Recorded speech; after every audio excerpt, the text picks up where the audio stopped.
Hey guys, sorry. It's Mr. Turner. If I don't have you, if I have you, again, I want to apologize. You have to listen to me in class, and then on your asynchronous day, you're here. So I want to talk to you about the Spanish flu, and I sat down and said, where's there a place where there's something left from the Spanish flu? And then I came to this big cemetery in Frederick called Mount Olivet. A lot of historically important, famous people here. A lot of people lost in local Civil War battles. And I came to the 1918 section of the cemetery. So, look, let's start by talking about sort of pandemics in general. Pandemics are naturally occurring things. They happen from time to time, obviously. They were relatively rare, but their little brother, epidemics, happened constantly. And epidemics are just pandemics that are regional and not global in nature. In fact, I live very close to Braddock Heights, and it existed because epidemics would break out so frequently in DC in the summer from malaria and yellow fever. People would move out there to try and avoid it. So they are naturally occurring events. They happen in history. People study them, scientists, historians. And like most historical events, they generally follow a certain pattern, but each one is also unique unto itself. So I want to concentrate a little bit on what made the Spanish flu unique, and what I think is its impact on the 1920s, which is really one of the things that you're going to want to concentrate on. So, what made the Spanish flu particularly unusual is who succumbed to it. So most flus, like most viruses, they tend to kill the very young and the very old. The Spanish flu, however, was different. So instead of, you get this U, right? You see infants dying, and then it comes down, and then as the ages increase, the mortality percentage also increases. With the Spanish flu, infants died in pretty big numbers, so that part of it was high. But then it dipped down and it rose really quickly, right? When you looked at the chart on the mortality rate, and then it began to decline very steeply as people got older. So it was very unusual. It killed people late teens to mid-30s were the deadliest slot. So what we now know happened is that the initial infection, the flu, if you like, tended to kill young children like the normal flu did. But then what happens is, as the disease went through your body, it actually hitchhiked on your immune system, and it made your immune system work against you. And so what the Spanish flu then did is, people who had the strongest immune system, people say in their mid-20s, that's who died. And they would die in this sort of second phase of the disease. So I think that is going to have it's sort of a big historical impact, right? Lots of people died. It's a bad disease. We're still grappling with the numbers. But here's the thing, and you got to step back with me and let me explain this, because I think this explains so much of what you're going to learn in the 1920s. So, my father is actually buried in this cemetery way up here. And he died like over 20 years ago. And, he was pretty young when he died of cancer. And it's very sad, and I still miss my father. And the whole death thing, it sucks. There's no other way to put it.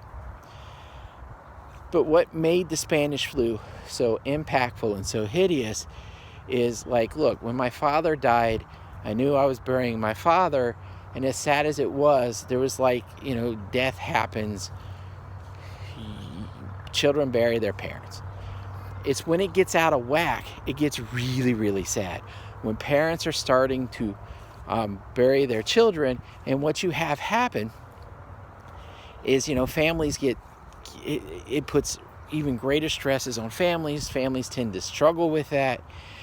So you have the Spanish flu, which killed young people, on top of the Second World War, which, at least for U.S. citizens, killed almost exclusively males under the age of 25.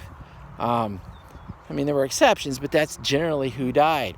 So you now have hundreds of thousands of families in the United States who've buried their children. And what we know about pandemics is that they tend to create certain things with them. You tend to see political polarizations. You tend to see social unrest. So what happened with the Spanish flu, which was a little different, is it's taken place during World War I, and so you don't see as much immediate political reaction. But I do think you begin to see this response. So work with me and listen. And I think this makes sense. It makes sense to me anyways. So you have all of these young people dying, sort of personal values get questioned, and answers are given, and these answers come in two forms. Some people look at World War I and the massive industrialized killing, and they look at the Spanish flu, and they say, look, there's no activist God, right? They become what was then called modernists, or what we may call humanist, and they sort of question traditional Christian values that were dominant in the United States. And they begin to turn elsewhere for answers. And so they begin looking and exploring, for instance, teaching of evolution, those kinds of things. And this sort of rejection of what had been considered traditional values. Then other people look at this and say, in essence, that we've gotten away from God and we need to move towards God. And so while some people are rejecting traditional values, other people are moving to them, are flocking towards them. And so this leads to this sort of cultural division that we see in the 1920s, right? I will argue that after decades of trying, it's not an accident that prohibition, the making alcohol illegal, right, that occurred right after the Spanish flu, right? So the people with traditional values began to move and to back that. It's not an accident, I don't think, that it's the 1920s that you get the Scopes monkey trial and this big debate on how do you teach evolution versus creationism. And I think a lot of that lies at the foot of the Spanish flu. I think it's the root cause to a lot of it. So as you go through your assignment, I want you to sort of realize that. I know, look, I'm doing this in the midst of the COVID-19 pandemic. And it all seems really weird and artificial. And it is. It's something that's very much changed most of our lives. And, I don't want to devalue what you've given up. Even things like, your senior year in sports or being able to compete, do dances. Those things matter. Seeing each other in person, they do. But I also want you to realize that when we look back at pandemics, that once you come out of them sort of medically, there tends to be almost always a really quick recovery economically. Generally, there's an economic boom time. It happened after the Black Death, which was a much longer and deadlier and more tragic pandemic. But if you go way back to then, it happened in Europe after the bubonic plague. It happened here in the 1920s, the roaring 1920s. The economy takes off. It goes kind of crazy. And so, that tends to be what happens. It's also interesting that there's not a whole lot to mark sort of remembrance of the 1919 pandemic. People tended to want to move on and sort of not dwell on it. And so this is where I had to come to sort of, for me to feel like I'm finding a remnant of it, something that sort of talks about it. And it's also interesting that you come here and you look and you'll see, people who clearly bought the graves, the family bought the graves, thinking that they had gotten sick and they may pass and they want to prepare for that event. And then you get over here and their death dates are in the 1950s and 60s. So, I mean, a lot of people recovered and moved on. So anyways, there are a couple of things I did want you to think about while you're going through this. Is one, I want you to really start preparing for who you're going to be when this pandemic is over. We've paid a price. You've paid a price, be it emotionally. You've paid a price, not going to school, and you've given some stuff up. But I hope that when we come out of this, that you are going to gain, right, a resilience and a maturity that is going to, that kids didn't have who didn't go through this earlier, who came through Poolesville. So, and I want you to you need to start planning on that, and you need to realize that this will come to an end. And with the vaccines rolling out today, actually, it's going to be measured in a matter of months, and not years. And I do want you to also realize, because you're 14, 15, 16 years old, you're cognizant of what's going on.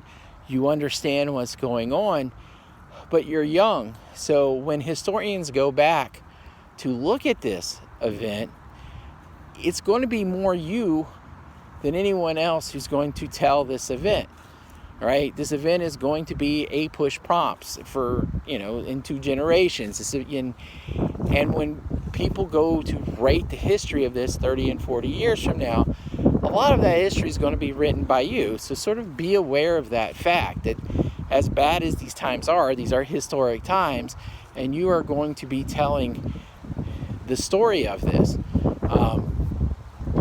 in the future to your grandchildren and so on. So, I wanted to come here because when I come to a place, like I go to battlefields and you're on the ground, you learn about the battle, and that's one of the main reasons I go, but I also kind of feel connected with the events. And so coming here, it's helped me with that.